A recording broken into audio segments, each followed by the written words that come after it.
हर हर महादेव। हार्दिक स्वागत करती हूँ आप लोग का अपने चैनल पे। आज बात करने वाली हूँ फरवरी 2026 में फाल्गुन मास के कृष्ण पक्ष की एकादशी व्रत कब रखा जाएगा, इसका पूजन, नियम, विधि, पारण का समय, इस समय बताने वाले हूँ। तो प्लीज़ मेरे चैनल बने रहे, मेरे चैनल सब्सक्राइब, वीडियो को लाइक कर दे। चलिए शुरू करती हूँ।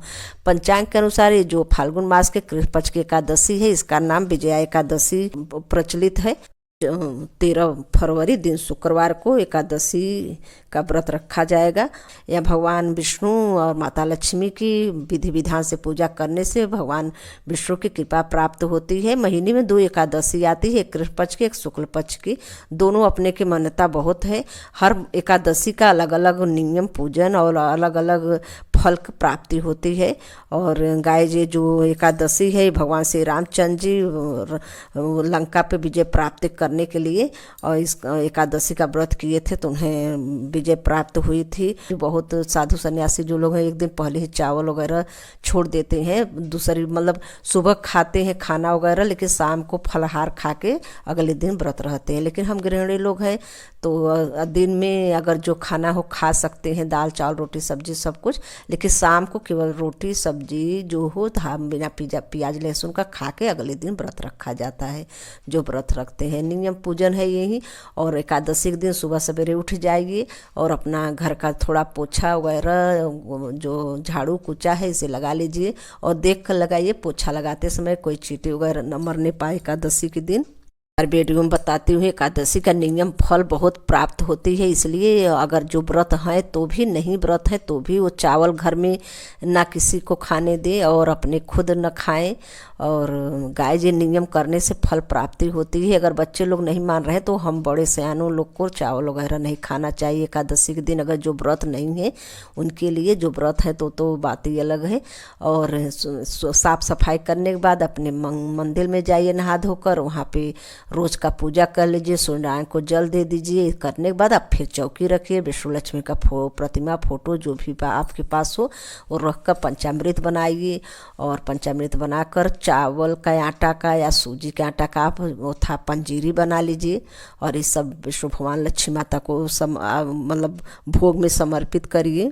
में जो इकट्ठा के फल ले लीजिए और मीठा, मिश्री, किशमिश, बतासा, जो ये सब विष्णु भगवान को चढ़ाकर पूजा मतलब चौकी बिछाकर, पीला वस्त्र बिछाकर उस पर फोटो प्रतिमा जो हो रखकर आप लुटिया में अगर कलसा बनाना चाहे तो कलसा भी बना सकते हैं साधारण विधि से। और लुटिया पे टीका, पूजा टीका वगैरह लगाकर, हल्दी का टीका और कुमकुम का टीका, ये सब स्वास्तिक बना लीजिए, टीका लगा लीजिए। जो आपसे करते बने करके आप विष्णु लक्ष्मी का विधिवत फूल इकट्ठा कर लीजिए। वो सब मतलब एक दिन एकादशी के दिन नहीं तोड़ना चाहिए, तो आप इकट्ठा कर लीजिए उसे फूल पत्ती। और जो हो अगर बच्चे लोग घर में तो उनसे तोड़वा लीजिए, अगर गांव में फूल लगा है तो उनसे तोड़वा लीजिए। एकादशी के दिन फूल पत्ती नहीं तोड़ना चाहिए। तो आप करने के बाद आप पूजा वगैरह करिए। विष्णु लक्ष्मी माता का पूजा करने से और घर में सुख समृद्धि आती है। और अब मान्यता है कि जो विजया एकादशी का फल बहुत बड़ा पुण्य फल की प्राप्ति होती है और जो भी मनोकामना उसे विजय प्राप्त होता है, क्योंकि लंका पर विजय प्राप्ति के लिए इसी दिन भगवान श्री रामचंद्र जी ने यही एकादशी का व्रत किया था और उनकी मनोकामना सिद्ध हुई थी। तो इसलिए कोई भी अगर बच्चे लोग के कोई कामयाबी हो पढ़ाई लिखाई परीक्षा नौकरी के लिए तो यह व्रत रहे और विजय प्राप्त होगा इससे। और इसके महात्म्य को, एकादशी का व्रत अवश्य करें और इसके महात्म्य को कहने और सुनने से अनेकों पापों का नाश होता है। इसलिए आप पूजा वगैरह करने के बाद इसका कथा जरूर सुनिए।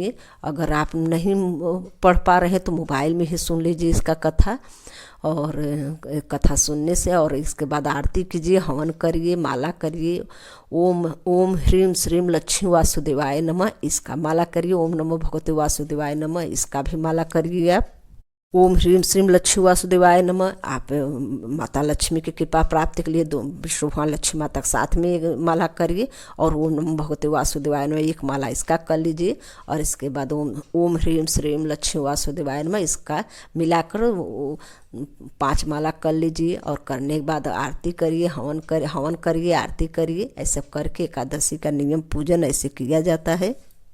शाम को इसे चौकी लगा रहने दीजिए। शाम को फिर आरती करिए। फूल अगर जो है आप चौकी पे उसे थोड़ा ये अलग कर लीजिए। अगर आपके पास ताज़ा फूल हो तो चढ़ाइए, नहीं चढ़ाइए फूल कोई बात नहीं। आप फूल इकट्ठा जो सुबह का चढ़ाए उसे हटा दीजिए। साफ वगैरह करके मिश्री और किशमिश का भोग लगा के विष्णु लक्ष्मी को शाम के आरती करिए। भले सुबह हवन वगैरह कर भाई हवन आरती सब कुछ किए, फिर भी शाम को आरती विष्णु लक्ष्मी को खूब विधिवत करिए। और एक घी का दीपक जलाइए, एक तेल का जलाइए, वो सुबह भी जलाइए शाम को भी। शाम को एक घी का एक तिल का, जो तिल का चढ़ाएं, तिल बहुत पसंद है विष्णु जी को, तो आप तिल में इत्र 2 बूंद इत्र डाल दीजिए। जो तेल का दीपक है, जो घी का है, उसे उसमें आप कपूर रखकर आरती कीजिए। तो ऐसे करके विष्णु लक्ष्मी का शाम को पूजा करने के बाद कृपा जो सुबह अगले दिन पारण करना है, पारण करने से पहले आप पंडित को सीधा निकाल लीजिए, बाद में पहुंचा दीजिए, कोई बात नहीं है, लेकिन सीधा निकालने के बाद ही पारण करना होता है। तो गाइस मैं समय बता दूं आपका कब ये लग रहा है एकादशी। ये लग रहा है 12 फरवरी को दिन में 11:32 पर एकादशी लग रही है। और इसका समाप्ति है 13 फरवरी दिन शुक्रवार को 1:10 पर दोपहर में इसका समाप्ति है। तो उदया तिथि को ध्यान में रखते हुए 13 फरवरी दिन शुक्रवार को एकादशी मनाई जाएगी। जो 13 फरवरी दिन शुक्रवार को एकादशी का व्रत रखा जाएगा। और इसका पारण का समय बता दूं, पारण का समय सुबह 6:32 से शुरू हो रहा है, जो कि 9:05 तक आप इसका पारण का समय है। वैसे दोपहर में 3 बजे तक पारण कहीं फंस गए हैं तो पारण कर सकते हैं। जैसे सुबह से 6 बजे से लेके आप दोपहर में 3 बजे तक का पारण का समय है। हर हर महादेव। धन्यवाद।